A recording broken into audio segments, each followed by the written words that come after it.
하나님은 영이시니 예배하는 자가 영과 진리로 예배할지니라.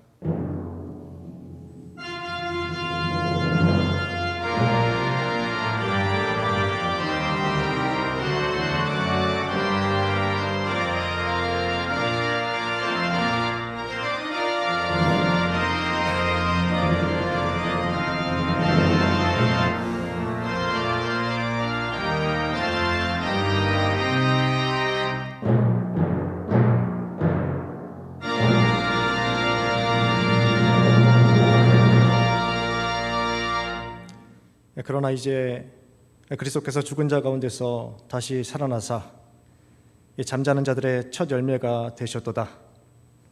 사망이 한 사람으로 말미암았으니 죽은 자의 부활도 한 사람으로 말미암는도다.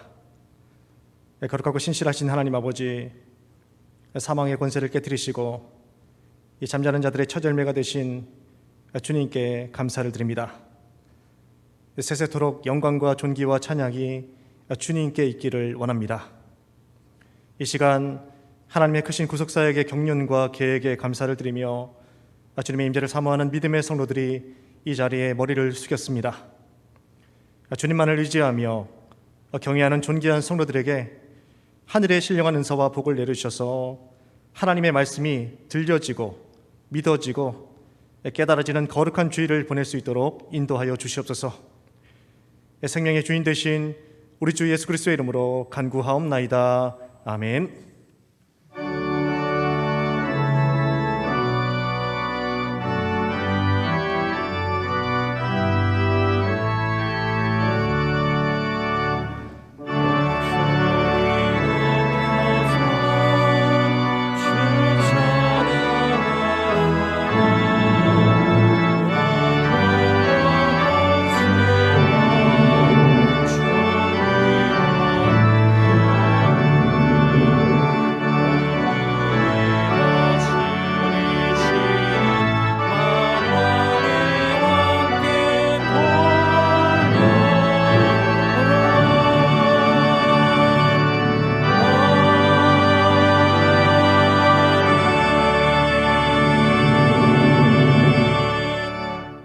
나는 전능하신 아버지 하나님, 천지의 창조주를 믿습니다.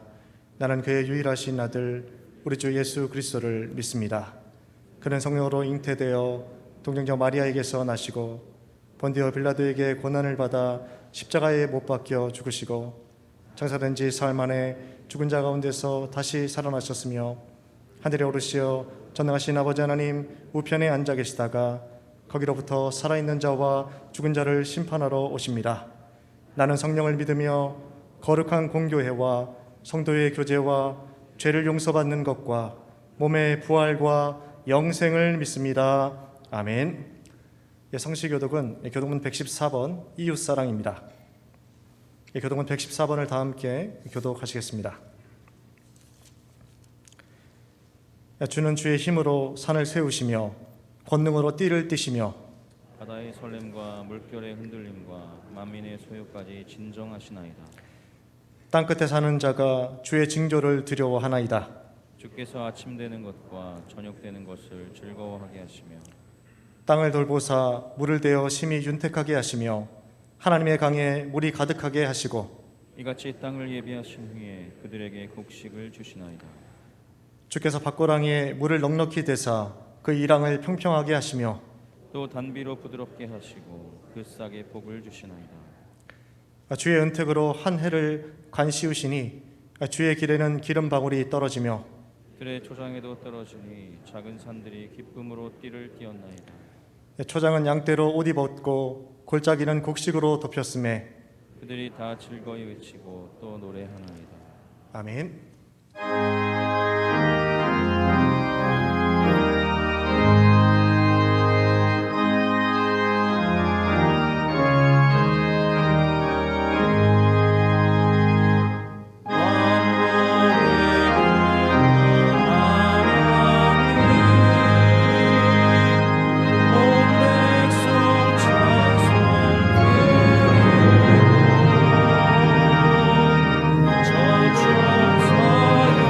저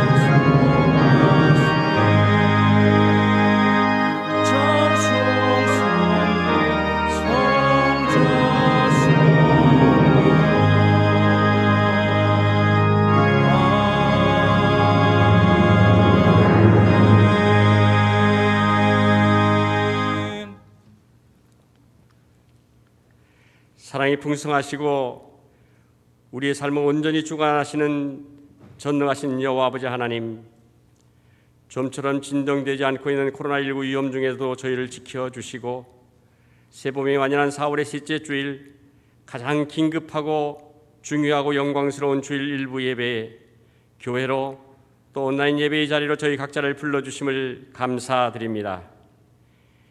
자기 자리를 지키려고 거짓을 지어 저희를 치려하였고 헛된 소문으로 법적 분쟁을 이어가는 무리들로 많이 힘들었습니다. 1년 이상 코로나19로 인해 자유롭게 모여 예배드리지 못하여 또한 매우 힘들고 답답합니다. 그러나 오히려 이 고난 때문에 비로소 회개할 마음을 갖게 하시고 지난주 주신 말씀처럼 주의 말씀을 더욱 알게 하시고 지키게 하시며 또 주의 율례를 배우게 하심을 감사드립니다. 훗날 이 모든 순간들을 되돌아볼 때 이 모든 것이 저희에게 큰 유익이 되었다고 고백하고 간증할 수 있게 하여 주시옵소서. 무엇보다도 하나님을 멀리 둔 채 영과 진리로 온전히 드리지 못한 저희의 회칠한 예배를 책망하시고 부정한 자들을 뽑아내어 거룩한 성전에서 몰아내는 엄한 징계를 받고 있는 것은 아닌지 다시 또 돌아보며 오늘 이 예배가 하나님이 받으실 만한 참 예배가 되기를 소원합니다. 이 인간 비대면 시기에 우리의 전능자의 주관자 되시는 하나님만 철저히 태면하게 하시고 말과 구호만이 아닌 진정 우리의 삶과 생각 속에서 오직 하나님만 바라보는 코람데오 신앙이 더 깊어지는 영적 성숙의 기회가 되게 하옵소서.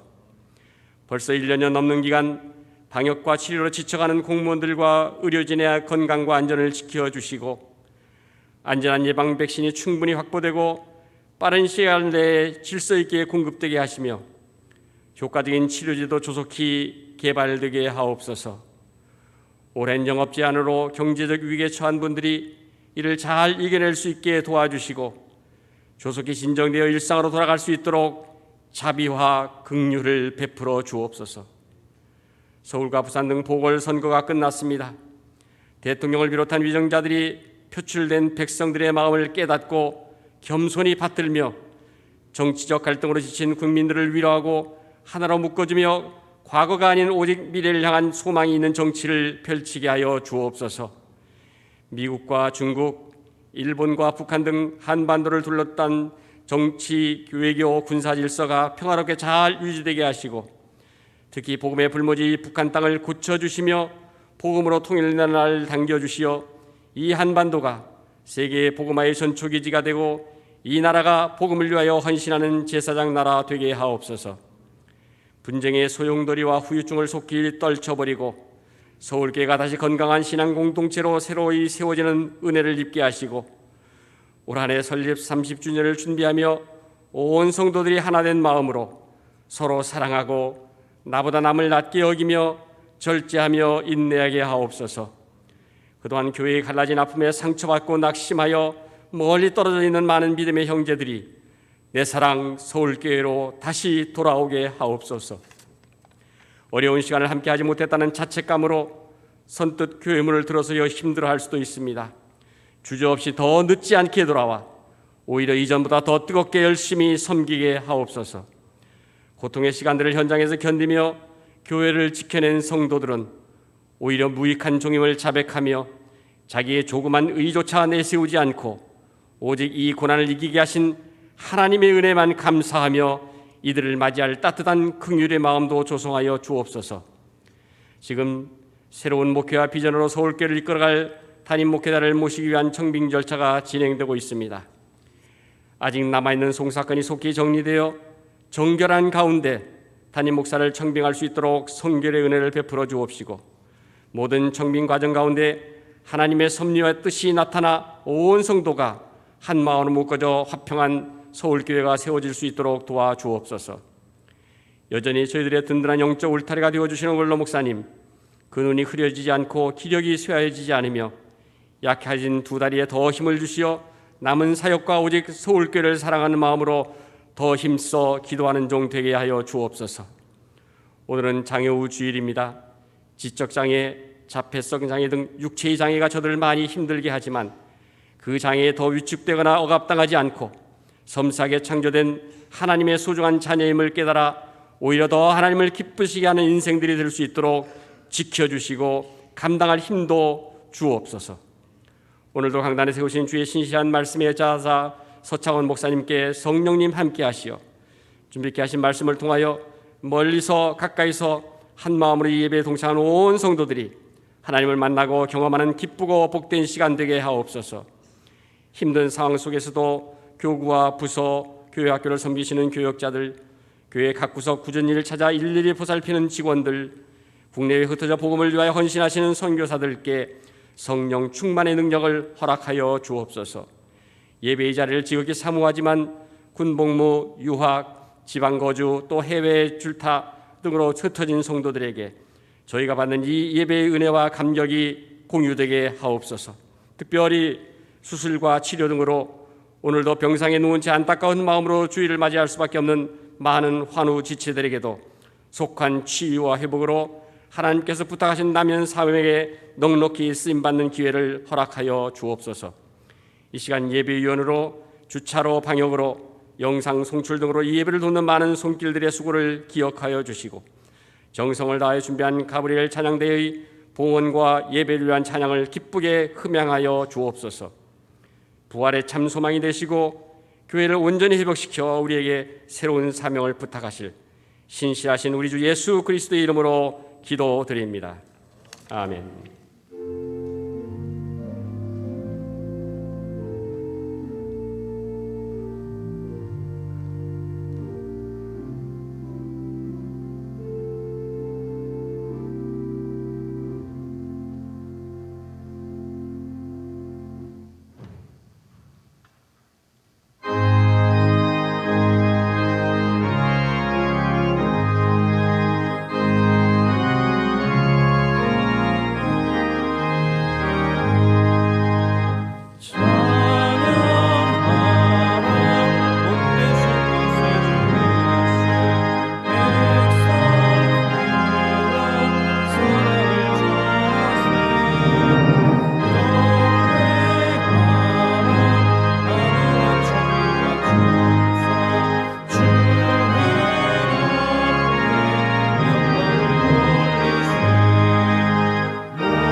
시간 우리에게 주시는 하나님의 말씀은 데살로니가 후서 1장 3절에서부터 9절까지의 말씀입니다. 데살로니가 후서 1장 3절에서부터 9절까지의 말씀, 거룩하신 하나님의 말씀을 제가 받들어 읽겠습니다. 형제들아, 우리가 너희를 위하여 항상 하나님께 감사할지니 이것이 당연함은 너희의 믿음이 더욱 자라고 너희가 다 각기 서로 사랑함이 풍성함이니, 그러므로 너희가 견디고 있는 모든 박해와 환난 중에서 너희 인내와 믿음으로 말미암아 하나님의 여러 교회에서 우리가 친히 자랑하노라. 이는 하나님의 공의로운 심판의 표요 너희로 하여금 하나님의 나라에 합당한 자로 여김을 받게 하려 함이니, 그 나라를 위하여 너희가 또한 고난을 받느니라. 너희로 환난을 받게 하는 자들에게는 환난으로 갚으시고 환난을 받는 너희에게는 우리와 함께 안식으로 갚으시는 것이 하나님의 공이시니, 주 예수께서 자기의 능력의 천사들과 함께 하늘로부터 불꽃 가운데 나타나실 때에 하나님을 모르는 자들과 우리 주 예수의 복음에 복종하지 않는 자들에게 형벌을 내리시리니, 이런 자들은 주의 얼굴과 그의 힘의 영광을 떠나 영원한 멸망의 형벌을 받으리로다. 아멘. 교회 소식은 여러분께서 받으신 주보 3면과 순례자를 참조해 주시기 바랍니다. 계속해서 담임목사 청빙 기간입니다. 순례자에 있는 담임목회자 청빙을 위한 공동기도문으로 기도해 주시고 마음을 모아 주시기 바랍니다. 이제는 정성껏 준비하신 예물을 하나님께 봉헌하겠습니다.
만복의 근원이 되시는 전능하신 하나님 아버지, 우리의 모든 필요를 아시고 모든 것을 공급해 주시는 주님께 찬양과 감사를 드립니다.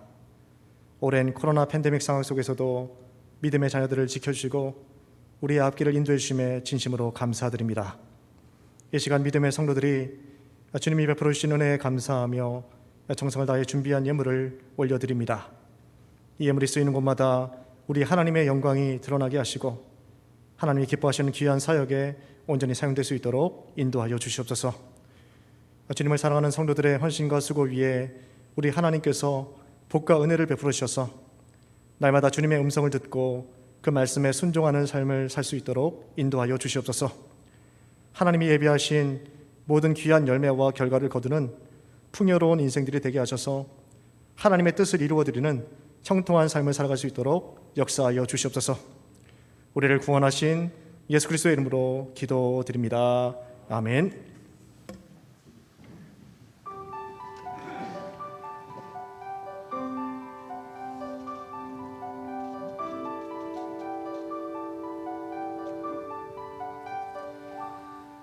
주 안에 있는 나에게 단 근심이 있으랴. 십자가 밑에 나가 내 짐을 풀었네. 그 두려움이 변하여 내 기도 되었고, 전날의 한숨 변하여 내 노래 되었네.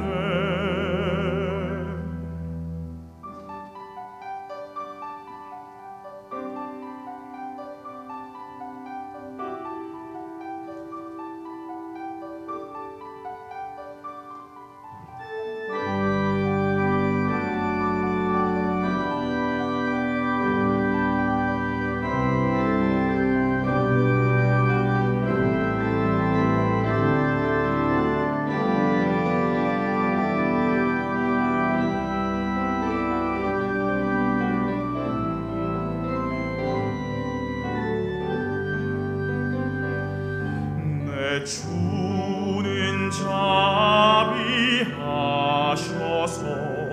늘 함께 계시고, 내 궁핍함을 아시고 늘 채워주시네.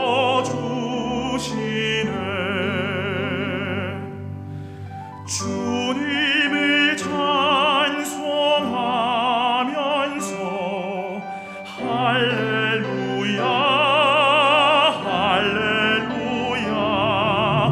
내 앞길 멀고 험해도 나 주님만 찬양하리.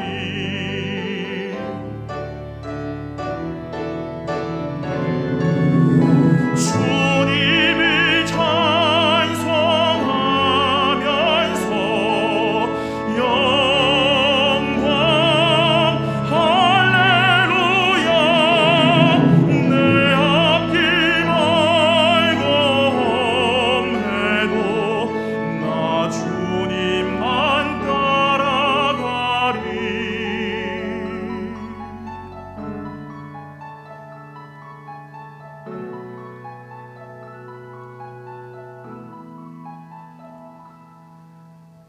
내 주와 맺은 언약은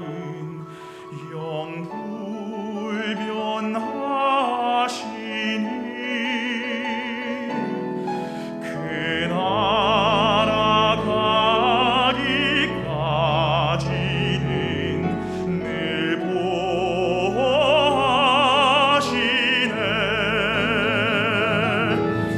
주님을 찬송하면서 할렐루야 할렐루야. 내 앞길 멀고 험해도 나 주님만 따라가리.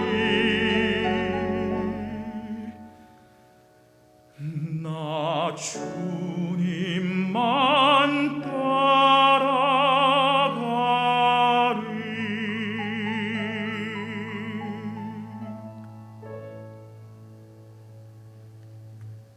아멘. 기도하겠습니다. 은혜로우신 하나님 아버지 감사합니다.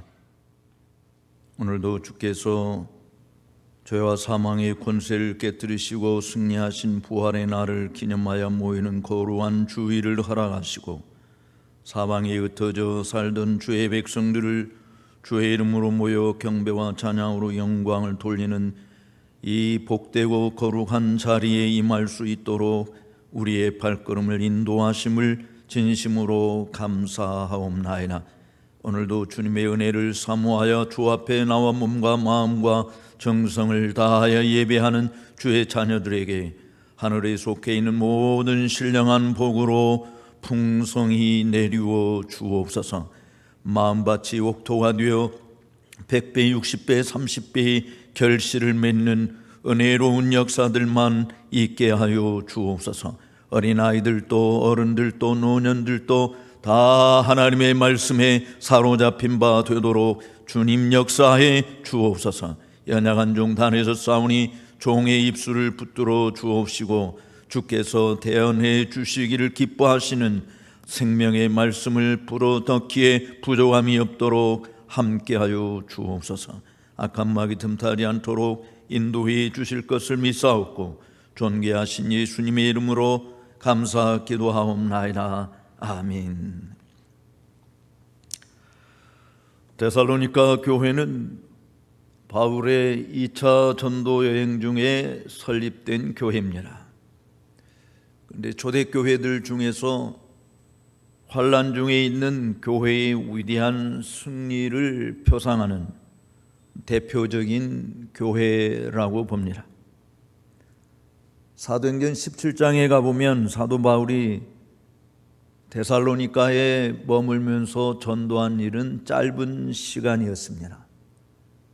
그를 핍박하는 무리들이 많이 있었기 때문이죠. 그러나 그 교회를 바울이 떠난 이후에 데살로니가 교회는 눈부신 성장을 하게 됩니다. 이 신생교회를 향하여 바울은 고린도에 머물면서 고린도 교회를 지도할 때 데살로니가 교회의 믿음과 사랑과 소망의 아름다운 모습을 보고 격려하며 칭찬하며 또 위로하는 그런 메시지를 쓴 서신이 바로 데살로니가 전서 후서입니다. 주전 51년경에 쓴 서신이라고 봐집니다. 전서를 보내고 얼마 있을 후서를 써서 동시대에 쓴 서신이다 이렇게 보통 이야기합니다. 사도들이 복음을 전할 때 핍박이 없는 곳은 하나도 없었어요. 그런 환경 가운데서 설립된 데살로니가 교회는 핍박과 혼란을 당하면서도 그 모든 시련을 잘 극복하고 믿음의 인내를 보여준 것입니다. 바울은 이를 높이 칭찬하면서 한편으로 데살로니가 교회 안에 들어온 잘못된 종말론을 교정하는 일도 하고 있는 것이 이 서신의 전체 내용입니다. 저는 지난 시간에 고난이 우리에게 복주머니라고 이야기를 했었는데 바로 데살로니가 교회가 고난이 가지고 있는 복주머니를 어떻게 활용했는지를 잘 보여주고 있는 내용이라고 봐져요. 그래서 저는 이 본문 말씀을 통해서 극심한 환난을 경험하며 믿음으로 극복하고 있는 우리 서울교회 성도 여러분들에게 하나님의 공의로운 심판의 표라하는 제목으로 오늘 주님이 우리에게 주신 은혜를 함께 나누고자 합니다. 첫 번째로 환난의 복주머니를 데살로니가 교회가 사용함으로 인내와 믿음을 엄청 키웠다라고 말할 수 있습니다. 환난과 시련은 성도들에게 어떤 복이 있느냐, 주의 율례를 배운 것뿐만이 아니라 사실은 인내와 믿음을 성장시킵니다. 바울은 3절에서 데살로니가 교회 성도들을 생각하며 기도할 때마다 마땅히 하나님께 감사하다, 이건 마땅히 해야 될 일이다라고 이야기하고 있어요. 그 이유를 너희들의 믿음이 더욱 자라고 너희가 다 각기 서로 사랑함이 풍성하기 때문이다라고 이야기했습니다. 그리고 4절은 모든 핍박과 환난 중에서도 인내로 믿음을 견고히 지켜간 것을 하나님의 여러 교회에서 우리가 친히 자랑한다라고 이야기하고 있어요. 즉 그들의 모범적인 신앙 생활을 언급하고 있는 것입니다. 우리 교회도 지난 5년이라고 하는 긴 시간 동안에 많은 환난을 겪었습니다. 이제 어쩌면 거의 종착점에 도달해서 터널 끝이 보이는 시점에 있는 것으로 보여지는데, 그 환난이 우리에게 얼마나 유익한 것인가라고 하는 것을 지난 시간에 상고했었어요. 바로 그 유익한 복주머니를 오늘 데살로니가 교회 서신에서 확실하게 더 보여주고 있다라고 봅니다. 4절 말씀을 같이 한 목소리로 읽어보겠습니다. 그러므로 너희가 견디고 있는 모든 박해와 환난 중에서 너희 인내와 믿음으로 말미암아 하나님의 여러 교회에서 우리가 친히 자랑함이라. 이 데살로니가 교회의 성도들이 겪고 있는 환난 가운데서 그들이 보여준 인내심은 엄청 큰 것이었던 것 같습니다. 사실 그 인내심이 그들의 믿음을 키웠다라고 말할 수 있는 것이죠. 영어 성경에 있는 표현을 보게 되면 사실 우리가 번역되어 있는 성경하고 좀 다른, 오히려 더 의미가 더 분명하다 이렇게 봐야되는데, Your faith grows exceedingly. Your faith grows exceedingly. 자, 너희 믿음이 자라는데 어떻게 자라느냐? 이게 exceedingly는 아주 넘치도록, 과잉, 이게 컵에 물 부으면 컵이 흘러 넘치는, 정말 과하게 자랐다, 이런 표현이잖아요. 그러니까 넘치게 자란다라고 하는 이 헬라어 성경 원어를 보게 되면요, 성경 어디에도 쓰여지지 않은, 유일하게 이 본문에서만 쓰여지고 있는 단어입니다. 이 헬라어의 뜻을 조금 더 분명하게 이야기하면 매우 격렬하게 왕성하게 성장하고 있다라고 하는 것을 이야기하는 것이죠. 무엇이 이들의 믿음을 왕성하게 성장했는가, 넘치도록 성장하게 만들었는가? 저는 그 방법을 데살로니가전서 2장에서 찾을 수 있다고 봐요. 데살로니가전서 2장 13절에 바울은 이렇게 표현했습니다. 같이 읽어볼까요? 이러므로 우리가 하나님께 끊임없이 감사함은 너희가 우리에게 들은 바 하나님의 말씀을 받을 때에 사람의 말로 받지 아니하고 하나님의 말씀으로 받음이니 진실로 그러하다. 이 말씀이 또한 너희 믿는 자 가운데서 역사하느니라. 사도 바울이 데살로니가 교회에 이야기하고 있는 이 내용이요, 정말 우리 성도들이 귀담아 들어야 될 내용인 것이에요. 하나님의 말씀을 받을 때 사람의 말로 받지 아니하였다. 그리고 하나님의 말씀으로 받았다. 그래서 너희 믿는 자 속에서 이 말씀이 살아 역사한다. 우리가 잘 아는 대로 로마서 10장 17절에 믿음은 들음에서 나오고 들음은 곧 그리스도의 말씀으로 말미암는다라고 이야기했잖아요. 즉 환난 가운데서 데살로니가 교회의 성도들의 믿음이 왕성하게 정말 넘치도록 자랄 수 있었던 비결이 뭐냐? 바로 그들에게 들려진 하나님의 말씀이다라고 하는 것입니다. 하나님의 말씀을 듣지 않고 믿음이 자란다라고 하는 것은 불가능한 것이에요.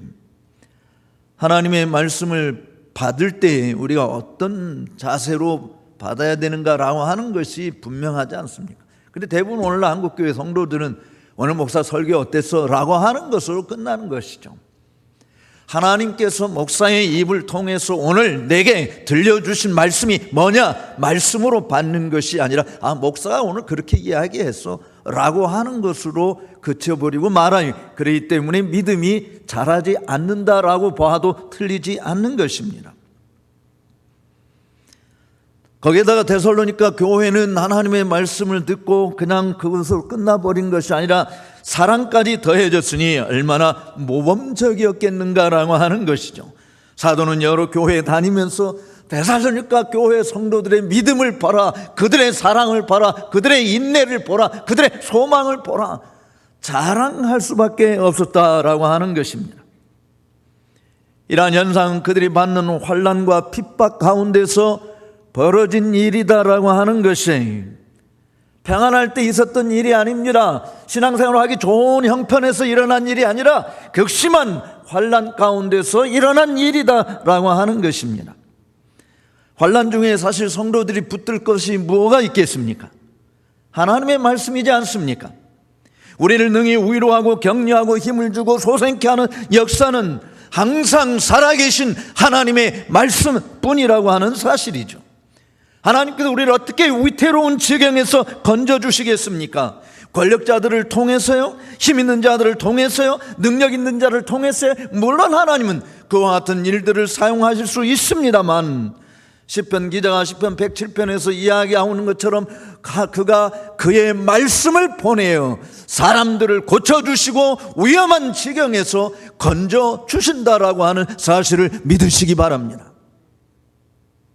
데살로니가 교인들은 주님의 말씀을 듣고 그 안에 믿음의 뿌리를 견고히 내렸습니다.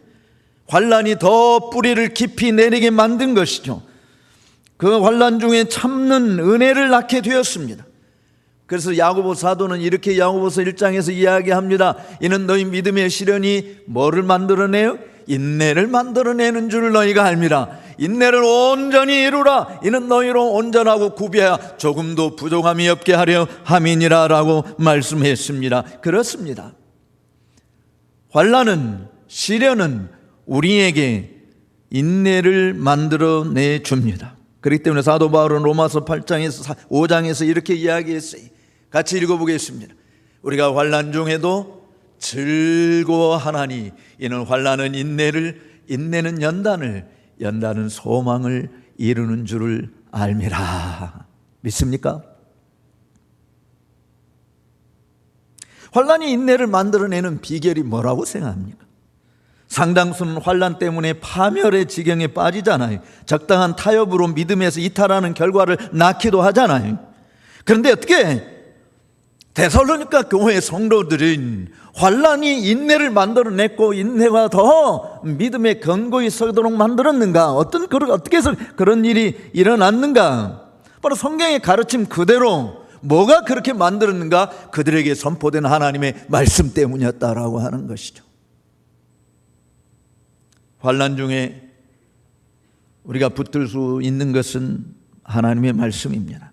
이 말씀이 모든 시련을 극복하게 하고 승리의 개성가를 쓰게 하는 것이에요. 여러분들이 언약도라고 하는 카바난트들이라고 하는 말을 들어보셨는지 모르겠습니다. 제가 학교 생활 이제 30년을 마감하면서 마지막 은퇴 작품으로 지금 이 책을 내려고 하는, 출판하려고 하는데 우리 원로 목사님이 추천사를 아주 귀하게 써주셨어요. 이 언약도들이 17세기에 감독 정치를 표방하며 스코틀랜드의 장로교회를 없애려고 하는, 그러니까 이들이 없었다고 한다면 사실은 장로교회가 존재하기 어려웠을 겁니다. 정부 당국의 가혹한 핍박을 견디고 18,000명이나 되는 순교자를 배출하면서까지 승리한 언약도들이야말로 말할 수 없는 참혹한 고난의 현장. 제가 이제까지 순교사를 읽어보면서 이토록 잔인하게 기독교인 우리 장로교도들을 죽인 일은 정말 처음인 것 같았어요. 엄청 눈물을 흘렸습니다. 이 시대를 가리켜서 일명 살인 시대라 1661년부터 1688년까지 살인 시대라고 하는 건데 그런 명칭이 붙어 있을 정도로 잔혹하게 장로교 신앙을 붙들고 있는 사람들을 죽였어요. 9살, 10살, 11살짜리도 순교를 당합니다. 정말 책이 나오면 저는 여러분들이 진짜 사서 보시면 좋겠다 하는 생각이 들어요. 어떻게 해서 9살짜리가 총칼 앞에 너 장로교 신앙 택할래? 감독주의 신앙 택할래? 나는 이러이러한 이유 때문에 장로교를 포기할 수 없습니다. 아이들도 그렇게 고백하며 순교를 당합니다. 우리 아이들에게 여기 지금 어린 애들이 앉아 있는데 너 왜 장로교인이냐? 라고 물어보면 뭐라고 대답할까요? 여러분들은 뭐라고 대답하겠습니까? 이들이 일명 이 살인 시대를 겪으면서 끝까지 포기하지 않고 믿음을 지켰던 것은 그들에게 살아있는 생명의 말씀을 전해준 설교 때문이었어요. 설교자들 때문이었어요. 그들은 토굴에 숨어야 했고 바위 틈에 숨어야 했고 화업 벌판으로 내몰려야 했고 감옥에 가야 됐고 교수대에 처형되었고 버거운 벌금과 세금 폭탄을 맞고 정말 노예로 팔려가고 엄청난 아픔을 겪으면서도 끝까지 믿음을 지켜냈던 것은 그들에게 선포된 생명의 말씀이었습니다. 데살로니가 교회도 그렇고 스코틀랜드 교회가 그러했고 우리나라 초기 기독교도 일제강점기 때 하나님께서 환난 중에 있는 성도들에게 들려준 하나님의 말씀이 그들을 인내하게 만들었고 믿음의 강도가 그 어느 때보다도 센 역사를 나타내게 된 것입니다. 서울교회도 지난 5년간의 삶에서 여러분들이 인내하며 여기까지 온 것은 적어도 강단을 지킨 주의 종들이 있었기 때문이라고 봅니다. 제가 좀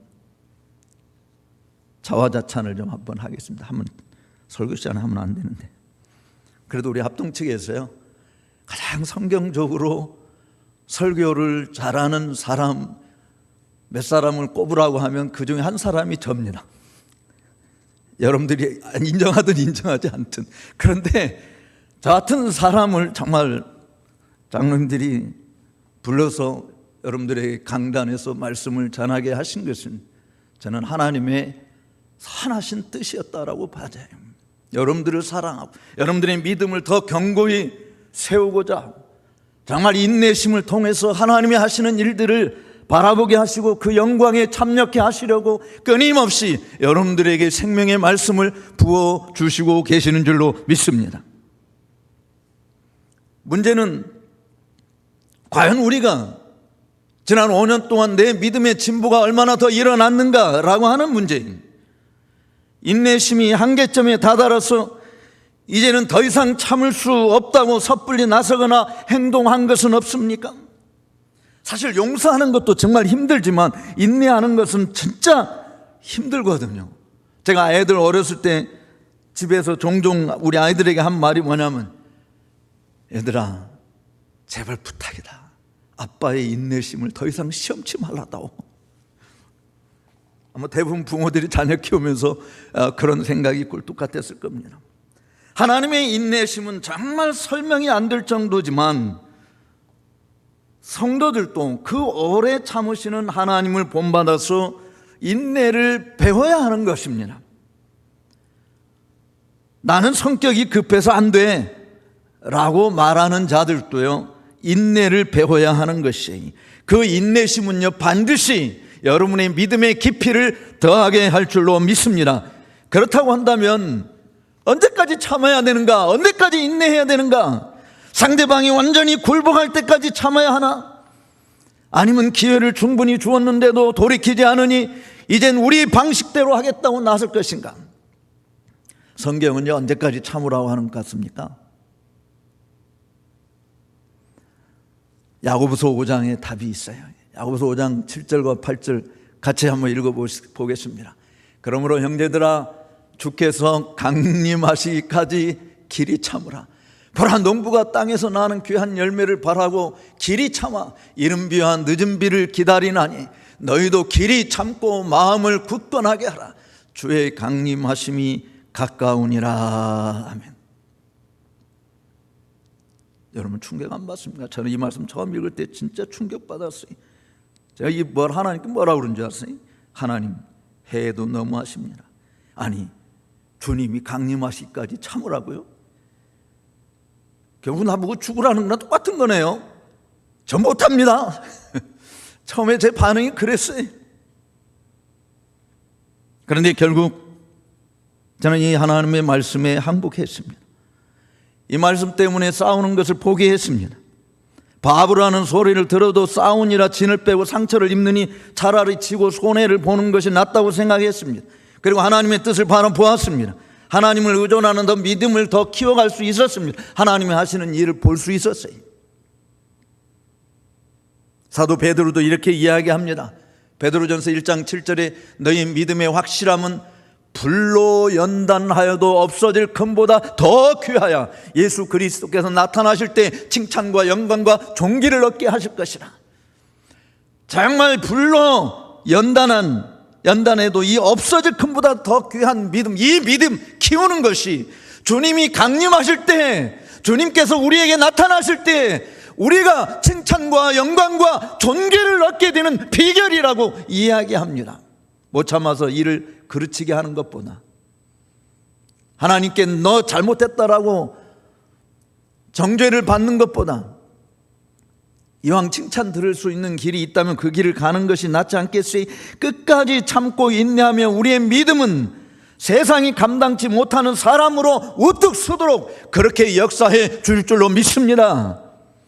그렇기 때문에 베드로는 베드로전서 5장 10절에서 이렇게 이야기했어요. 같이 읽어보겠습니다. 모든 은혜의 하나님 곧 그리스도 안에서 너희를 부르사 자기의 영원한 영광에 들어가게 하신 이가 잠깐 고난을 당한 너희를 친히 온전하게 하시며 굳건하게 하시며 강하게 하시며 터를 견고하게 하시리라. 믿습니까?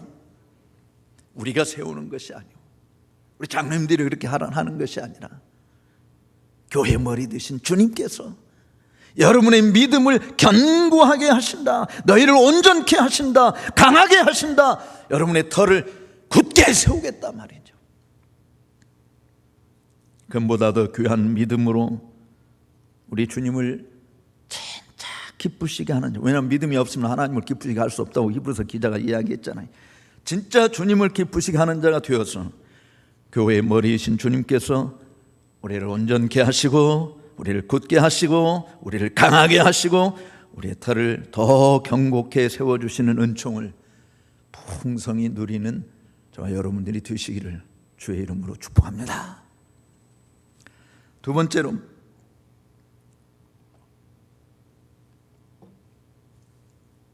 데살로니가 교회 성도들이 환란이 가진 복주머니를 사용해서 얻은 복이 뭐냐, 누린 복이 뭐냐, 한번 따라서 합시다. 환난과 핍박은 하나님 나라에 합당한 자가 되게 한다. 환난과 핍박은 하나님 나라에 합당한 자가 되게 한다. 하나님 나라에 들어가기에 사실은 합당한 자가 되게 하는 거예요. 그러니까 환난이 가지고 있는 복주머니를 어떻게 사용하느냐에 따라서 지옥 자식이 될 수도 있고 하나님 나라에 들어가 살기 합당한 자가 될 수 있는 것이. 5절 말씀을 같이 한번 읽어보도록 하겠습니다. 이는 하나님의 공의로운 심판의 표요 너희로 하여금 하나님의 나라에 합당한 자로 여김을 받게 하려 함이니 그 나라를 위하여 너희가 또한 고난을 받느니라. 성도들이 겪는 고난, 우리 장로님 기도 가운데 있었지만 정말 하나님의 엄중한 징계의 표시, 우리가 받은 환란, 우리가 겪고 있는 환란이 징계의 표시일 수 있는데, 근데 이게 사실은 하나님께서 뭐라고 하냐면 하나님의 공의로운 심판의 표라 이렇게 이야기한 거예요. 그러니까 현재 고난, 우리가 현재 이 고난만이 아니라 장차 들어가게 될 하나님 나라에서 합당한 백성이 되게 하려고 우리 앞으로 믿음 생활할 때 어떤 환난이나 고난이나 역경이나 시련이 다가올 때 즐거워해야 될 이유가 있다면, 성도들이 즐거워해야 될 이유가 있다면 바로 이 부분이 하나님 나라에 들어가기 합당한 자가 되게 한다. 이것이 함축하고 있는 것은요 매우 커요. 근데 오해하지 말아야 될 것이 먼저 있어요. 그것은 인내한다라고 이야기할 때 아무것도 하지 않고 가만히 있기만 하는 것이 아니라고 하는 점입니다. 인내는 우리가 적극적으로 뭔가를 하게 하는 것이고, 왜냐하면 하나님 나라에 합당한 성도로 다듬어져야 하기 때문에 그렇습니다. 그 자금은 앞에서 언급한 것처럼 먼저 더욱 선포되는 하나님의 말씀을 굳게 붙드는 것이죠. 말씀을 듣지 못한 기갈이 다시는 우리 가운데 일어나지 않아야 된다고, 이것을 두려워하여서 어찌하든지 생명의 양식을 섭취하고자 애를 쓰는 것입니다. 내 믿음이 떨어지지 않고 도리어 믿음의 진보를 위해서, 그것도 왕성한 성장을 위해서, 강한 믿음의 사람이 되기 위해서 수고의 땀 흘리기를 주저하지 말아야 하는 것이죠. 이건 어쩌면 올림픽 시상대에서 금메달 땄다고, 은메달 땄다고, 동메달 땄다고 그렇게 서 있는 그 선수들을 생각해 보면 충분히 이해가 돼요. 그 메달을 따기 위해서 수없이 연마하고 갈고 닦지 않았습니까? 그런데 아무런 땀 흘림도 없고 수고도 한 것이 없는데 그냥 혼자 덜렁 금메달 따는 시상대에 섰다고 이야기합시다. 누가 그거 알아주겠어요? 무슨 가치가 있습니까? 마찬가지로 성도가 세상에서 아무런 연단을 받음이 없이 그냥 가만히 있으니까 마치 뭐 공장에서 물건 찍어낸 물건이 컨베이 벨트를 타고 착착착착 가서 포장지에 딱 사서 사람들 집에 배달이 되는 것처럼 가만히 있었더니 그냥 천국에 들어왔네. 여러분들은 천국에 대한 감격도 기쁨도 환희도 결코 실감할 수 없는 자가 될 거예요. 들어가지도 못한다고 저는 생각해요. 그러면 하나님 나라에 들어가기 위해서는 거기에 상응하는 합당한 훈련이 필요한 것이죠. 그것은 모든 일을 믿음으로 행할 때만 훈련이 가능합니다. 한번 따라합시다. 모든 일을 믿음으로 행할 때만 훈련이 가능하다. 모든 일을, 그래서 우리 성도들이 여러분들이 하는 모든 일, 가정의 일들이든 자녀 교육의 일이든 사업이든 사람들 관계이든 모든 일들을 믿음으로 행할 때 훈련이 가능한 거예요. 왜냐하면 하나님 나라는 믿음으로 가는 나라이기 때문에 그렇습니다. 믿음으로 행한다라고 할 때는요, 반드시 뭐가 필수적으로 따라올까요? 기도입니다. 주님의 도움이 절실하기 때문에 그렇죠. 감당할 수 있는 은혜를 간구하는 것입니다. 모든 일에 우리에게 선포된 하나님의 말씀을 따라서 행동하는 것이, 이것이 믿음인 것이, 그렇게 했다고 한다면 거기에 머물러 있지 말고 지금까지 해온 것보다 조금 더 나아가시기를 바라요. 그것이 믿음의 진보를 이루는 길입니다. 내가 지금 당장 할 수 있는 것보다 좀 더 하시라, 그런 이야기. 스폴전 목사는 그래서 이런 이야기 했으니, 우리 손에 현재 우리가 할 수 있는 능력보다 더 큰 무엇이 있단 말이에요. 거기까지 성장하라는, 그리고 거기까지 성장하였을 때 여러분의 믿음이 더 자라는 길을 가게 된다라고 이야기했습니다. 그렇습니다. 그러니까 스폴전이 이야기한 것은 그런 건, 여러분의 손에 뭔가를 더 할 수, 지금 할 수 있는 그것보다 조금 더 할 수 있는 뭔가가 있다. 근데 더 할 수 있는 뭔가를 하라, 그러니 그것까지 하다 보면 여러분의 믿음이 성장한다라고 하는 것이, 저는 이 말씀에서 왜 우리의 믿음이 왕성하게 자라지 못하는지, 왜 이렇게 성장이 더딘지, 그 이유가 뭔지를 찾아봅니다. 뭘 것 같아요? 따라서 할까요? 내가 설정한 한계 때문이다. 왜 우리의 믿음이 자라지 않아? 내가 여기까지만, 나는 여기까지만 한다. 주일날도 오전 예배까지만 참석한다. 저녁 예배 꿈도 꾸지 마. 아니면 주일날 저녁 예배까지 오시는 분은 3일 예배 무슨 소리냐? 새벽 예배 무슨 소리냐? 내가 설정한 한계 때문에 믿음이 성장하지 않는 것이죠. 하나님의 말씀을 내가 설정한 한계에 가둬두니까요. 근데 하나님의 말씀은 내가 설정한 그 한계 이상이잖아요. 여러분들은 하나님에게는 능치 못하심이 없다, 믿어요, 안 믿어요? 믿습니까? 믿죠? 하나님의 말씀, 하나님에게는 능치 못하심이 없다. 그런데 왜 그 전능하신 하나님의 역사를 내가 경험하지 못하는 거? 내가 설정한 한계 때문에. 하나님 절대로 이 한계를 벗어나게 하면 안 됩니다. 하나님은 요 안에서만 움직여야 돼. 나도 요 안에서만 움직여야 되는. 그러니까 다른 말로 이야기하면 모험을 하지 않는 것이죠. 그러니까 믿음의 진보가 일어나지도 않고 있어도 더뎌서 문턱 넘어가기 너무 힘든 거예요. 실질적으로 믿음의 성장은요, 모험이 필요한 것입니다. 모험은 하나님의 말씀을, 그러니까 아브라함이 갈 바를 알지 못하고 하나님의 말씀을 갈 바를 알지 못하고 갔잖아요. 그게 모험이에요. 여러분들이 모험을 하지 않으면 절대로 믿음의 성장이 없습니다. 모험이 없으면 결과도 없잖아요. 도전해야 열매를 따는 것입니다. 모험심을 가지고 탐험에 나섰기 때문에 신대륙도 발견한 거 아닙니까? 수없는 실험을 통해서 과학적 발견들이 이루어진 거 아닙니까? 믿음은 생명입니다. 생명. 결코 주상적이지 않아요. 허공에서 혹은 상상의 세계에서만 적용되는 것이 아니라 지금 우리의 현실 사회 속에서 여전히 적용되어지는 생명인 것입니다. 왜냐하면 우리의 믿음은 살아있는 하나님의 말씀에 근거하고 있기 때문에 그런 것이에요.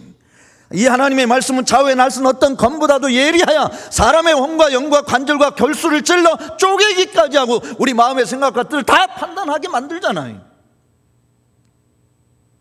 그래서 주님은 너희가 내 안에 거하고 내 말이 너희 안에 거하면 무엇이든지 원하는 대로 구하라.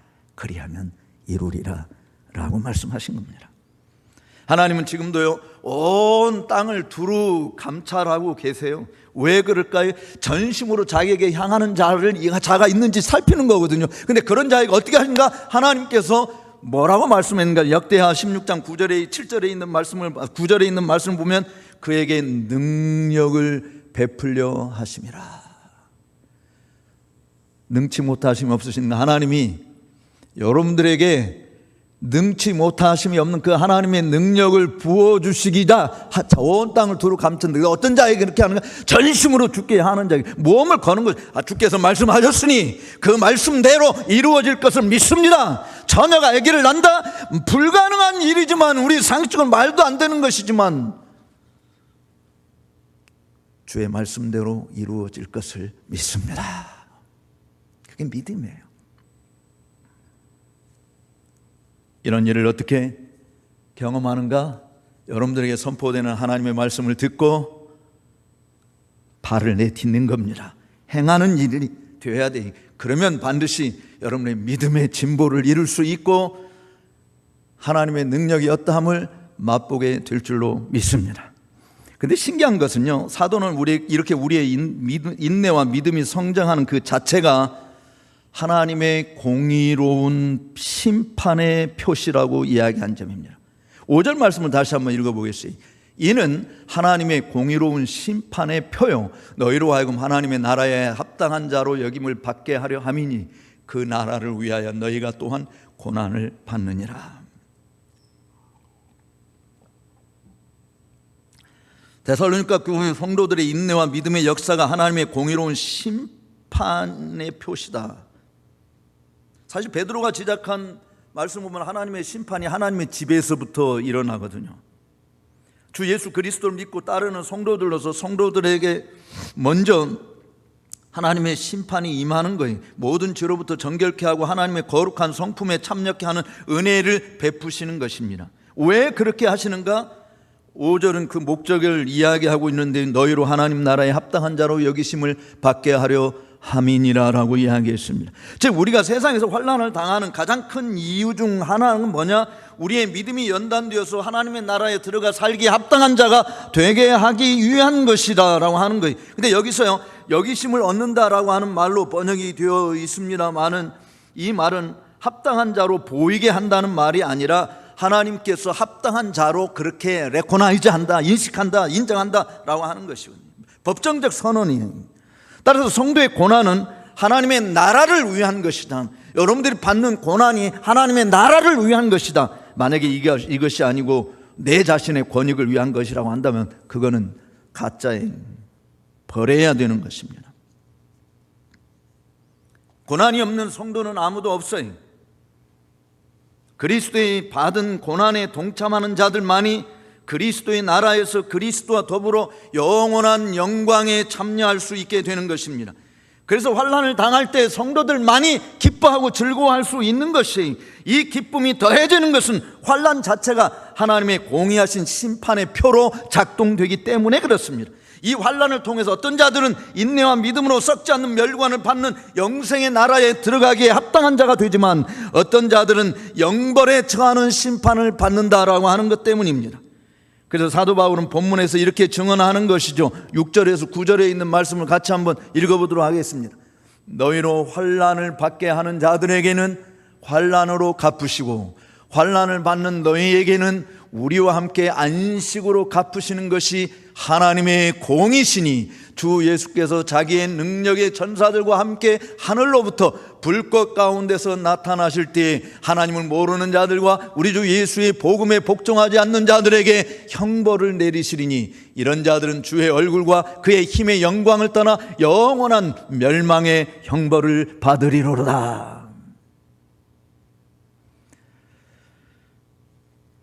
그러니까 우리가 겪는 환난, 시련, 아픔, 고난 이것이요 사실은 하나님의 공의로운 심판의 표시다.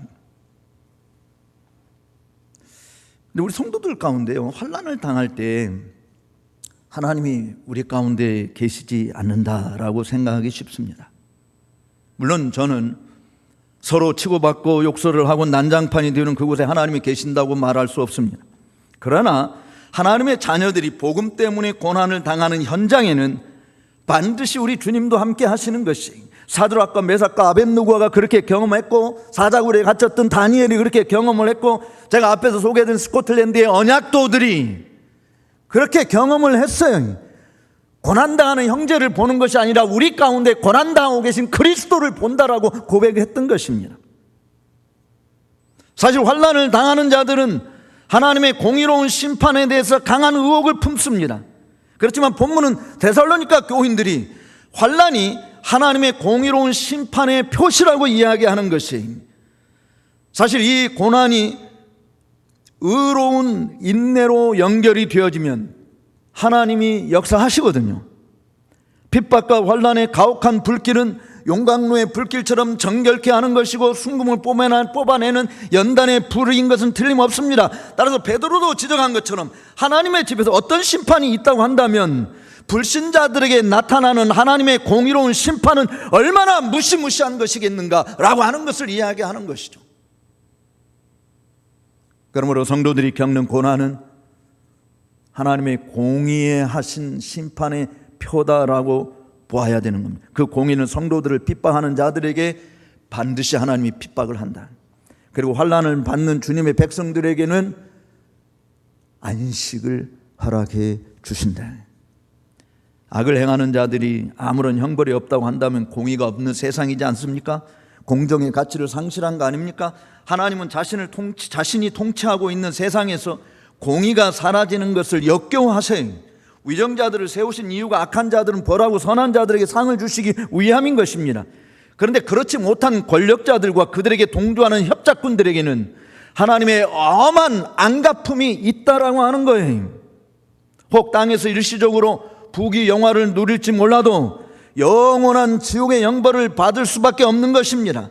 지금도 어쩌면 지옥의 가장 처참한 참혹한 밑바닥에서 고통의 세월을 한없이 보내고 있는 자들이 있다고 한다면 지상에서 가장 악명 높은 일들을 저지른 자들이지 않겠습니까? 우리나라에서 교회를 핍박하고 주의 종들을 단합한 자들이 어떤 죽음을 맞이했는지, 언약도들이 핍박을 당할 때 그들을 그렇게 가혹하게 핍박한 자들이 어떻게 죽음을 당하는지 역사의 기록들이 있어요. 성경에서도 우리는 그런 사례를 헤아릴 수 없이 많이 나타나 있습니다. 봅니다. 하나님은 원수 갚으시는 하나님이세요. 보복하시는 하나님이세요. 하나님의 공의는 악을 행한 자들, 성도들을 핍박하는 자들에게 반드시 안갚음하십니다. 이 안갚음은 보복이지 보상이 아니에요. 사단은 자신의 의지를 따라서 자신의 미혹을 받아 악을 행하는 자들에게 줄 수 있는 보상은 하나도 없습니다. 그가 제공하는 보상이 있다고 한다면 그 보상의 결말은 그 보상을 받는 순간 함께 지옥 형벌로 떨어지는 것입니다. 그러므로 하나님의 백성들을 핍박하는 자들에게 임하는 하나님의 공의로운 보복은 정결케 하는 불이 아니라 순전하고 거룩한 심판의 불로 역사하는 겁니다.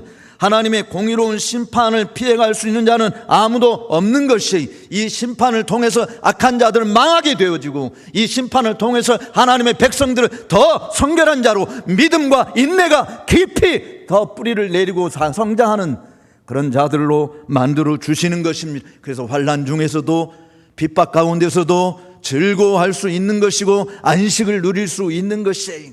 감옥에 갇혀서 9년 동안 핍박을 받았던 사무엘 루터포드는 그 감옥을 향해서 하나님의 혹독한 겨울철에 은혜의 꽃이 활짝 핀다면서 이 감옥이 주님이 함께 하시는 한 천국이다라고 이야기한 거예요. 그건 그리스도인들만 가능한 것입니다. 우리는 지난 5년 동안 환난을 겪으면서 고난을 겪으면서 천국을 체험해 보셨습니까? 하나님의 은혜의 꽃이 활짝 피어나는 것을 그 향기를 맛보며 자랐습니까? 공의의 심판은 단순히 안갚음으로 끝나지 않습니다. 하나님의 의로운 자녀들에게 안식으로 갚아주신다. 이렇게 안식할 날이 있기에 환난을 당할 때 참는데 언제까지 참는가? 주님의 강림하시기까지 참는 겁니다. 하나님을 모르는 자들, 우리 주 예수의 복음을 복종치 아니하는 자들에게는 하나님의 공의로운 형벌의 심판이 반드시 임하는 것이, 참 성도는 이것을 믿고 우리를 핍박하는 자들을 위해서 어떻게 합니까? 도리어 축복하고 위하여 기도하는 것이, 주님 안에서 안식할 가장 복된 시간이 우리에게 남아있기 때문에 그렇습니다. 사랑하는 성도 여러분, 이제 말씀을 맺으려고 합니다. 환난은 복주머니가 달려있다고 했어요. 근데 그 복주머니를 사용할 때 반드시 인내와 믿음을 낳게 만든다라고 했습니다. 인내와 믿음을 자라게 하는 겁니다. 그것도 넘치도록 자라게 하는 것입니다. 왕성하게 자라게 하는 것입니다. 이 기간을 통해서 여러분의 믿음이 왕성하게 자랐음을 여러분들의 말과 행동으로 스스로 보여야 합니다. 그런 결과로 이어지지 않는다고 한다면 그것은 믿음으로 여러분들이 순종하지 않았기 때문입니다. 인내와 믿음으로 하나님 나라에 들어가기에 합당한 자가 되어야 하는 것입니다. 성도에게 하나님의 공의하신 심판은 반드시 악한 자들을 벌하는 것이고, 동시에 하나님의 백성들에게는 영원한 안식에 들어가는, 그래서 주의 강림하실 때 여러분 모두가 인내하고 믿음을 지킨 자들은 칭찬과 존귀와 영광의 자리에 나아가게 될 줄로 믿습니다. 이런 은혜를 놓치지 마시고 끝까지 인내하시며 승리하는 저와 여러분들이 다 되시기를 주의 이름으로 축복합니다. 기도하겠습니다. 살아계신 하나님 아버지, 감사합니다. 주께서 오늘도 주의 사랑하는 자녀들에게 생명의 말씀을 증거하여 주신 것을 감사합니다.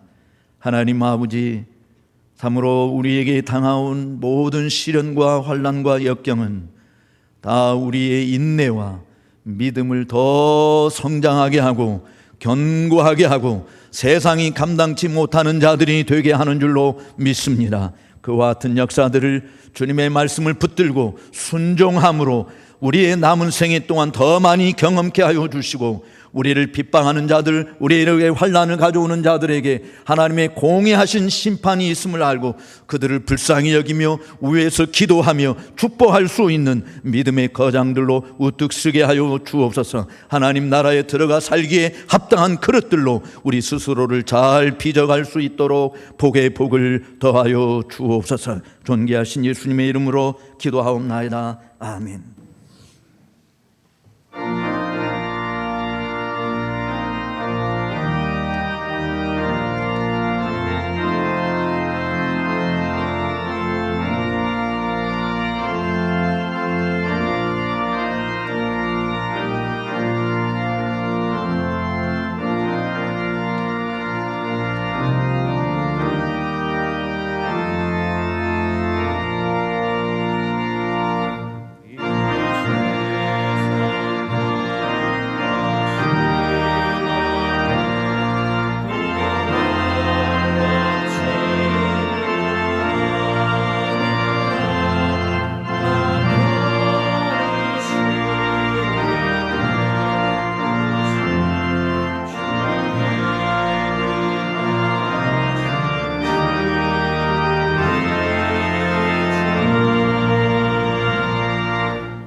이제는 만왕의 왕이시오 만주의 주이신 우리 주 예수 그리스도의 크신 은혜와 하나님 아버지의 만극하신 사랑하심과 성령님의 감화 감동 교통 위로 역사 충만 섭리하심이 환난 중에 인내와 믿음을 더 크게 성장시키고 하나님 나라에 들어가기에 합당한 자로 잘 훈련되기를 다짐하고 돌아가는 주의 모든 자녀들 머리 위에와 저들의 가정과 일터와 우리 교회와 이 나라의 민족 위에 이제로부터 영원토록 함께 있을지어다. 아멘.